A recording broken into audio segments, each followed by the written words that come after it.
I have to fault the club now, because you bring in new players in the summer. Those players did not play the preseason, mind you, and you're waiting for instant results. Now, results will always go south. Results will always go south. Results will always go sideways. This is the third year. Now, I will follow the club. I will follow the club, because I remember this summer we were commending Manchester United for doing a couple of those transactions early. Now let's get it started. Let's get it started. Play ball! Manchester United have sacked Ten Hag. They have decided to let him go after 3 years at the club. That defeat against West Ham was the final game for him, and they decided that they had enough of him and he's going to be leaving with immediate effect, and Van Nistelrooy is going to be taking over as an interim manager for the time being until they get a new manager. I'm going to read you exactly what the club statement said. He said, Ten Hag have left his role as Manchester United first team manager. We are grateful for Eric for everything he has done during his time with us and wish him well for the future. Ruud van Nistelrooy will take charge of the team as interim head coach, supported by the current coaching staff, while a permanent coach is being recruited. Okay, guys, if you look at this decision, everybody knows, everybody in this whole world can actually tell, you can see this coming. If you look at the result for the past 2 seasons, last season he gave all these excuses about injuries and everybody let him go, but money he has spent last season and this season is actually almost close to $1 billion. Now, Manchester United is expecting, even if you are not getting results, we are expecting good games. In most games, the clubs have played his team, Manchester United. Do you think that the club did the right thing to let him go at this time of the season? I want to just give you one quote to mark this statement, and then I'll go ahead and say what I have to say. They say that you're a good man. Ten Hag is a good man, and it's hard for a good man to be king. And that statement couldn't be more truer than with Eric Ten Hag. When you try to please everybody in the role you are being given, in terms of trying to carry people who are in the team, who are not helping the team drive forward, carrying them along, people who are content to just sit on the sideline and earn a bumper paycheck, when you want to carry everybody along, at the end of the day, the buck comes back to your table, because everything rises and falls on leadership. Eric Ten Hag has had a litany of, excuses and mistakes he's made in the past, and all of these decisions, all of those utterances from him, all of those expectations, big boastful dreams, and everything have all culminated in this moment, in him losing his appointment at Manchester United. And I think it's a good moment for him to reflect on what he has done so far and then moving forward. But for me personally, I feel this decision has overstayed. Manchester United have shown a lot more forbearance with Eric Ten Hag. A lot of patience. I was saying that, when Manchester United fans were celebrating the trophy last season rather than finishing well in the Premier League, I knew that this was going to be a suffice to his staying on the job, but not going to be a lasting solution to him, because you celebrated the trophies and you finished poorly in the Premier League, and now this season the same run of result has continued. And so I feel that it's a good time for them to take this decision and then make a clean break from Eric Ten Hag. So about this sacking thing, when they brought in Ruud van Nistelrooy and Renek, it's hard to see a team trying to bring in a 2 first-team coach to support you. I had this feeling that they are doing that in case if they let go Ten Hag anytime they have a credible person in charge, probably to lead this team forward until they get probably another replacement. But what do you make of this? Generally, what do you make of this this statement, this decision Manchester United have taken, and Van Nistelrooy taking over as an interim manager? Well, for me, I think it's too early to sack a manager. It's just 9 weeks into the Premier League season. 2 years ago, two seasons in a row, he's done good. The first season was, when you come into the Premier League, you want to show muscle, you want to flex muscle, and I think that was where he got it wrong. After flexing muscle, you didn't build on it. You said maybe you just relaxed where you were. The errors are after saying some things like that and finishing third on the table, you end up not build, because when you come into a team, you finish in a certain place, you want to work harder to get your team better than where they finished last up. Then the first season you're finishing third, you're winning the Carabao Cup. It was all good with Man United fans.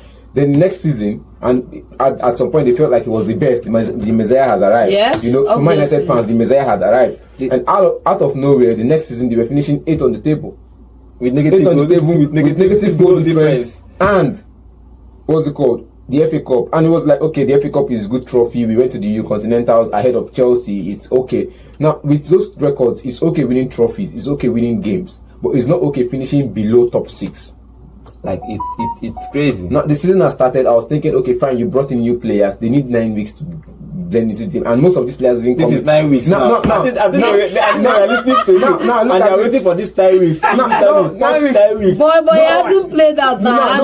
Look at Ogati's performance in the past 3 games. You see that his performance in the first game was a bit less than the performance in the next game. He didn't play the last game against what's it called in West Ham. No, against what's it called his last game. Okay, his last in the game. In the midweek. You get was better than what he did the other week. So I think every week comes in, his performance improves.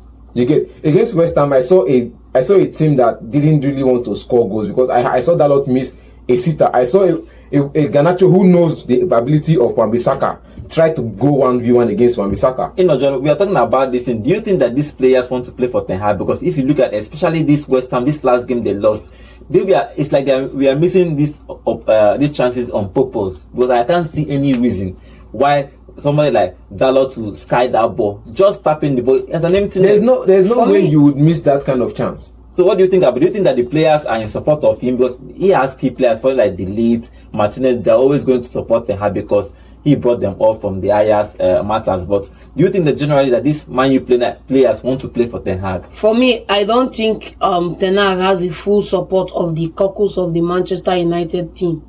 I don't think he has their support because you can bring in 7 or 8 players who know you, who have worked with you in times past, and bring them into the side. But let's not forget that bulk of these other guys that are there were there before you came in, and most of them, their game time hasn't improved since you've come in and you've been in, and a couple of them, you've already started bantering a couple of them during your spell at the club, and a lot of them are looking like, okay, at the end of the day, we still have contracts and the club will not force us out, so you are going to go. Because if you watch that game in particular, you will see players who had sitters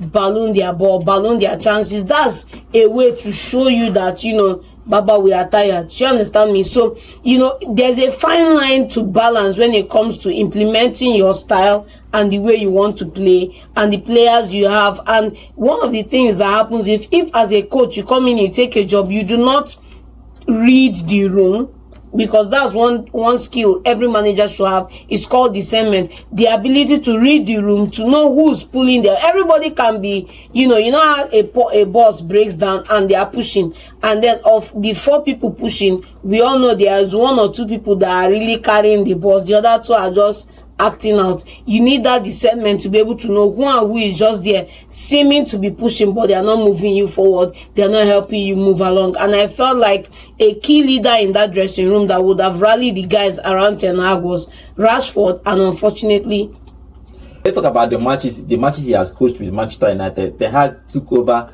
Manchester United almost 3 years ago now, and had 128 games he coached for Manchester United, winning 72, drawing 20 and losing 36. What do you make of this stat? Do you think it's good? But I think part of the problem with all this stat is that he keeps finishing with goal minus goal difference. That means he concedes more goals. I think the negative goal difference was just for last season. His first season he finished. Yes, positive. He had more points per game. It's what we call it PPM, more points per match. He had more points per match. I think it was averaging about 2.3 points per match, which for the record at some point for a new manager in the Premier League, it was a great record for them. But I felt like that was not enough. Then in total now, if we calculate all the games, the 128 games, it's about 1.84. 1.28 actually. 1.84 or 1.84 points per game, which means you're averaging less than 2 points per game, which means you're either playing a draw or you're losing. That's what it tells. If you go back, me, those numbers are not really good, because if you look at the numbers of games he's lost in 128 games, he's lost about 36 games. In his former club in Ajax, he played 200 and how many matches? Almost 220 matches, and the only number of goals he lost was about 29. So which means he has lost more matches in less games than what he did in Ajax. So I'm feeling like, is this manager that he talks big? Managers that talks big, you get, and their actions don't follow suit. So for some other coaches, you say they don't talk big, but they coach small club because they like to talk big. And for small club, their numbers tend to surprise you. But for Ten Hag, it's just the opposite. He talks big and yet the numbers doesn't add up. For me, I would just like to say on these 2 points he raised that the first point is if you compare his season at Manchester United, the points per game dropped, the goals per game dropped, and you can see a significant reason why that happened. In the first season, he had a certain CR7, he had a Rashford that was scoring for fun and all of that, and that was cut off in the second season when that relationship went south and it went sideways, and they had to bring in Højlund in the summer before that, but he wasn't, let me say, able to reproduce the numbers that CR7 was giving him, and a couple of other players that were giving numbers. We know the likes of McTominay and a couple of other players, those numbers left last season, and this season they've not been able to replace some of those numbers, and the point per game has gone down. But I would not fault him when you talk about the games he lost under Manchester United, because at Ajax he was playing regular teams in the Eredivisie, and at Manchester United he's playing in the EPL, he's playing in Europa competitions, and so the differences and the difficulty of the games to win went higher when he moved to Manchester United. But one thing you have to give him, if you look at his win rate in this club with Manchester United, you will see that he has better win rate than a couple of managers that have been there at Manchester United. I will still come back to circle on this matter that Ten Hag lost his job because he did not have discernment and was not able to ruthlessly take the actions that were needed to move Manchester United forward. If you came in and you knew that these guys were not 100% behind you, and you knew there were key actors in the club that were not pulling their weight, you take, rather than going for a band-aid, you take a radical decision and you bring in young boys to come in and play for you. If you look at this team this season, he brought in a team that is starting apart from Rashford. Most of other teams, he brought them in. Apart from Rashford and Dalot and Bruno Fernandes, every other person. The pattern is his starting lineup. He brought him, so I don't think that I think the club gave him enough chances. No, the thing is, they allowed him to look at Pep.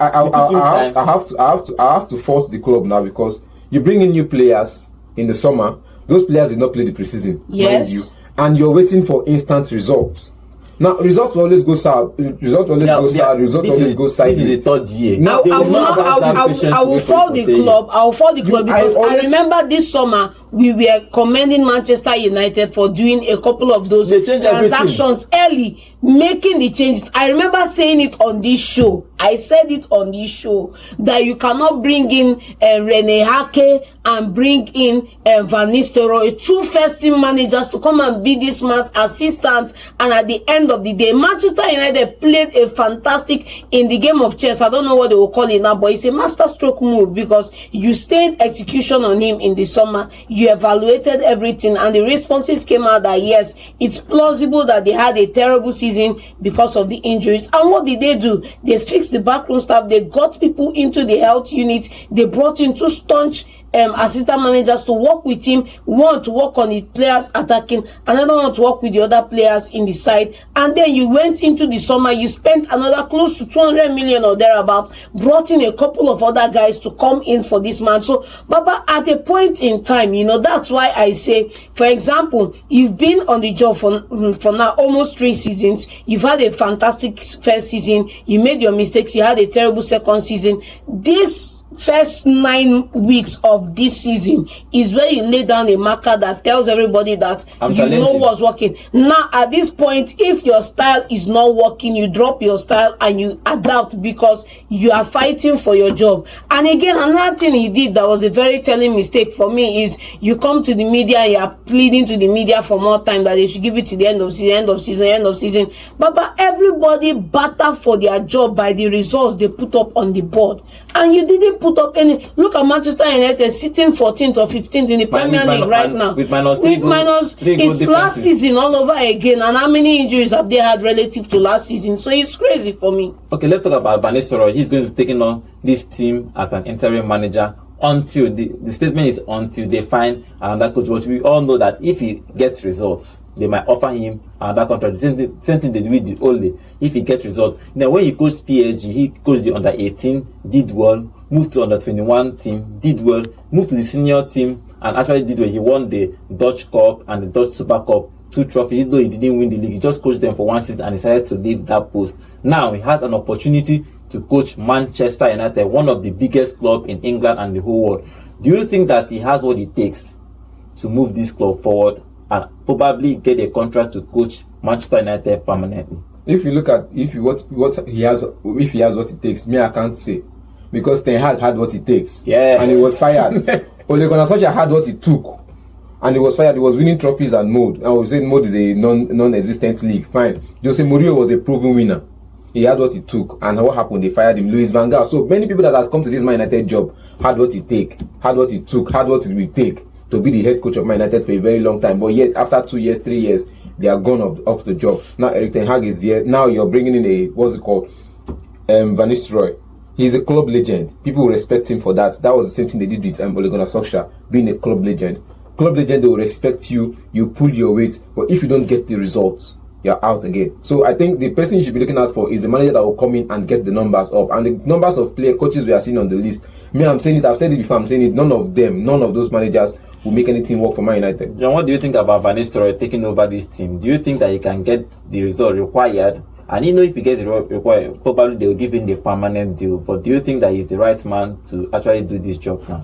For me, I'll just go ahead and say that Ruud van Nistelrooy is a credible option for Manchester United to have from now till hopefully the end of season, when they are going to get somebody in.